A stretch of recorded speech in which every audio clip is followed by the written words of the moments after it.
Hujambo na karibu. Rais William Ruto amepuuzilia mbali wale wanaotilia shaka tangazo lake kwamba masomo ya wanafunzi wanaofuzu kujiunga na vyuo vikuu na vyuo vya kiufundi TVET kuanzia sasa yatafadhiliwa na serikali, akisema ahadi yake itatimia. Nikinukuu maneno yake, mimi si wazimu, mimi si mlevi na mimi si mjinga. I know what I'm saying. Mwisho wa nukuu. Rais Ruto amewajibu wale wenye mashaka juu ya mpango huo, akisema mswada huo tayari uko bungeni kuhakikisha ufanisi wa mpango huo na kwamba wanafunzi wanaofuzu kujiunga na elimu ya juu kuanzia sasa watafadhiliwa kikamilifu na serikali.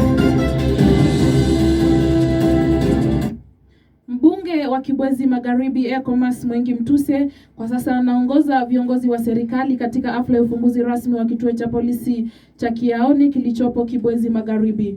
Miongoni mwa viongozi wanaotarajiwa kuhudhuria hafla hiyo ni Spika wa Bunge la Taifa Moses Wetangula pamoja na mshauri wa karibu wa Rais William Ruto Faruk Kibet. Hafla hiyo imewaleta pamoja viongozi wa kitaifa na wa eneo hilo, maafisa wa usalama pamoja na wakazi wa kaunti ya Makueni ambao wamejitokeza kushuhudia uzinduzi wa kituo hicho kipya cha polisi.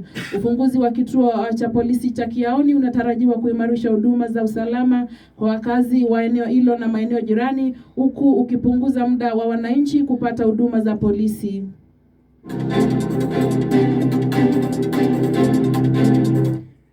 Tukisonga msikilizaji, kwingineko, wanagenzi wanaosomea tasnia ya wanahabari katika chuo cha Karita High Tech sasa wana jambo la kufurahia baada ya kurekebishiwa studio ya redio ambayo ilikuwa imeharibika kwa muda. Wanafunzi hao wamesema kuwa studio hiyo ni ya muhimu kwao, kwani itawawezesha kupata uzoefu wa moja kwa moja katika utangazaji wa redio, utayarishaji wa vipindi na upeperushaji wa habari. Aidha, wamepongeza uongozi wa chuo hicho unaoongozwa na Bwana John Oboge kwa kusikiliza kilio chao, wakiahidi kutunza studio hiyo kila wakati.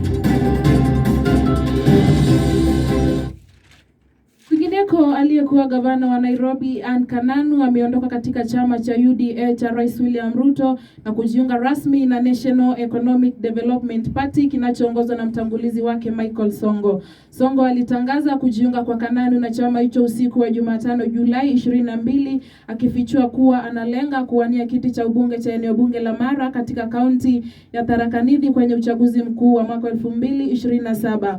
Kuondoka kwa Kananu kutoka chama cha UDA kunachukuliwa kuwa mabadiliko muhimu ya kisiasa, huku chama hicho kikiendelea kuwa nguzo kuu ya utawala wa Rais Ruto kuelekea duru ijayo ya uchaguzi wa mwaka 2027.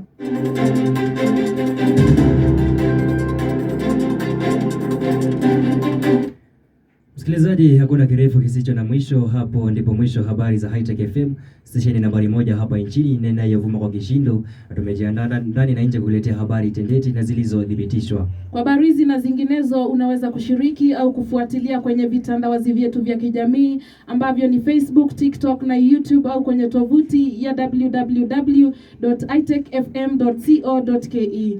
Mimi ni Eunice Mutua. Nami ni Thomas Malinda na kutakia usikilizaji bora.